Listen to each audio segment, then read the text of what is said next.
ہمارے مخدوم حضرت حفیظ جالندری کا ایک سرٹیفکیٹ آج کل ایک چورن کے اشتہار کے ساتھ باقاعدگی سے چھپ رہا ہے۔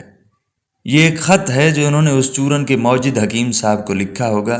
مکرمی، آپ نے جو ہاضمے کی گولیاں تیار کی ہیں، سبحان اللہ، مجھے ان سے بہت آرام ہے۔ براہ کرم ایک ڈبہ ان گولیوں کا اور بھیج دیجیے۔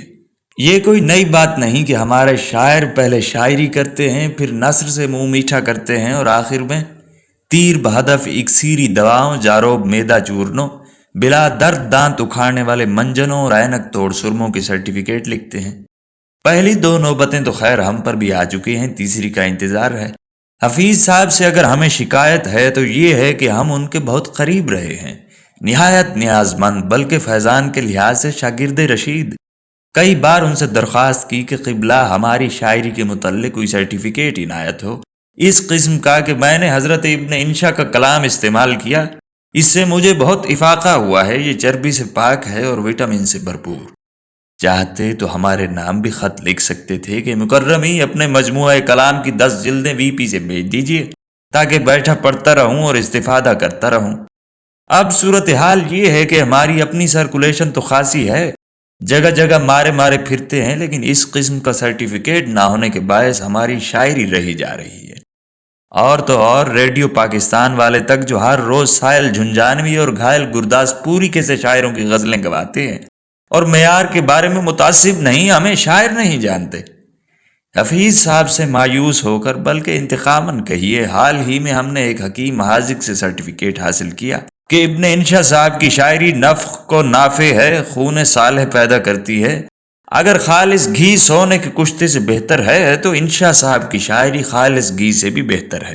اس سند کے ساتھ ہم نے اپنا مجموعہ بجائے کتب فروشوں کے، عطاروں اور دوا فروشوں کے ہاں رکھوا دیا ہے۔ بسوں میں بھی فروخت ہوتا ہے، جس بھائی کو ضرورت ہو آواز دے کر طلب کر لے۔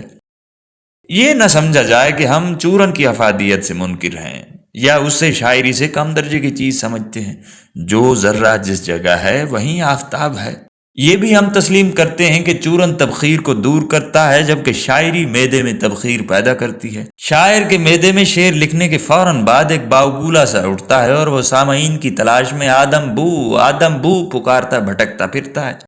کوئی اور سخن شناس نہ ملے تو کسی آتے جاتے پھیری والے ریڑھی والے کو ہی روک لیتا ہے اور کلام عطا فرما کر اپنی تبخیر کو اس کی طرف منتقل کر دیتا ہے۔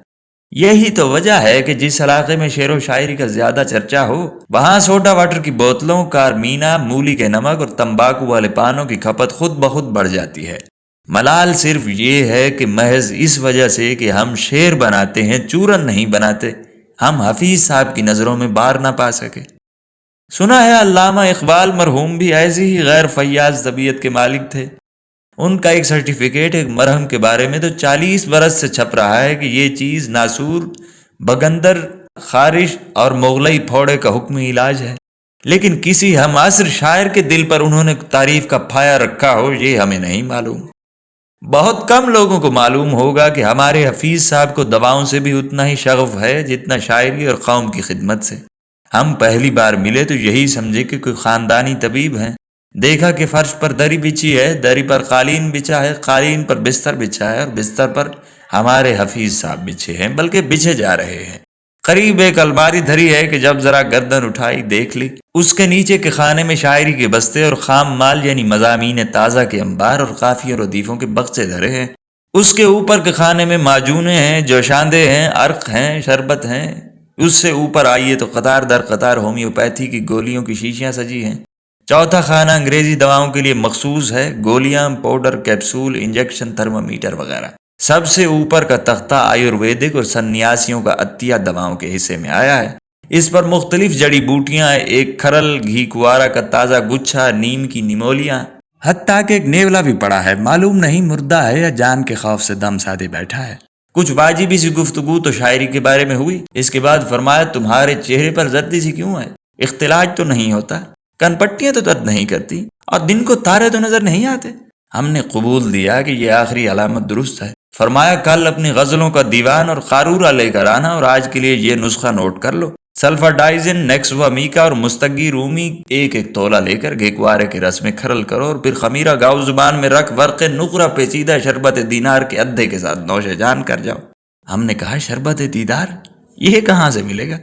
بولے شربت دیدار نہیں بے وقوف، شربت دینار۔ ڈاکٹر اقبال ڈاکٹر تو تھے ہی، خواہ نام کے ہی تھے، کیونکہ انجیکشن وہ نہ لگا سکیں، مکسچر وہ نہ دے سکیں اور فیس وہ نہ لے سکیں۔ اس پر عقیدت مندوں نے انہیں حکیم الامت کا لقب بھی دے دیا۔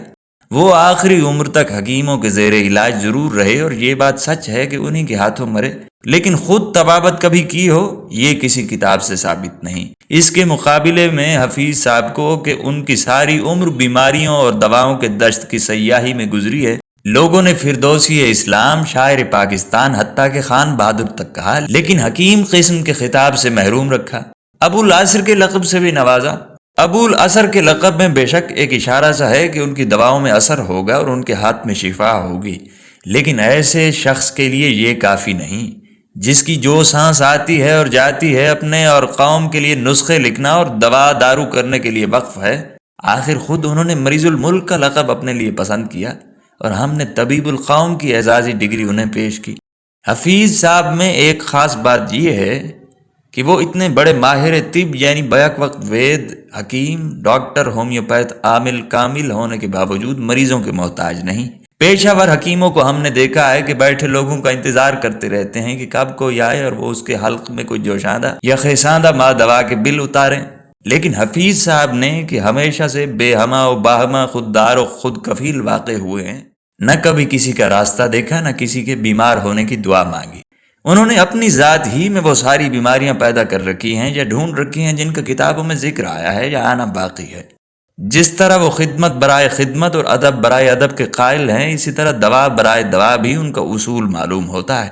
خود ان دواؤں کو بھی جو وہ نوش جاں کرتے ہیں بعض اوقات پتہ نہیں چلتا کہ وہ کس مرض کی دوا ہے۔ پانی کے ایک گھونٹ کے ساتھ کوئی کیپسول نیچے چلا جا رہا ہے، دوسرے کے ساتھ چمچہ بھر خمیرہ جواہر والا اس کا تعاقب کرتا ہے، تیسرے کے ساتھ کوئی فقیری ٹوٹکا یا کشتا ہے، اس کے اوپر سے ہومیوپیتھی کی گولیوں کا ایک پھنکا بھی مارا ہے۔ سامنے شربت بزوری کی بوتل دھری ہے کہ آیا بود کے گوشہ چشمے بیما کنند، اس بغول کی دھونی بھی لے رہے ہیں، اور کمپاؤنڈر بھی کسی انجیکشن کی پچکاری لیے اشارے کا منتظر ہے۔ پھر دوا ہی پر بس نہیں، دعا بھی ہو رہی ہے۔ اپنی جان شیریں پوری طرح حکیموں، ڈاکٹروں اور خود اپنے دست شفا کو ہبہ نہیں کر دی، بلکہ کچھ شافی حقیقی کے لیے بھی چھوڑ دیا ہے۔ بہرحال ہماری دعا ہے کہ انہیں اللہ آبرو سے رکھے اور تندرست، یہ یوں ہی زندہ رہیں اور تالیف نسخہ ہائے وفا کرتے رہیں، کیونکہ ہم تو انہی کے مریض ہیں، ان کی شاعری کے مریض، ان کی محبت کے مریض، معمولی مریض نہیں بلکہ کہنہ مریض، مایوس العلاج مریض۔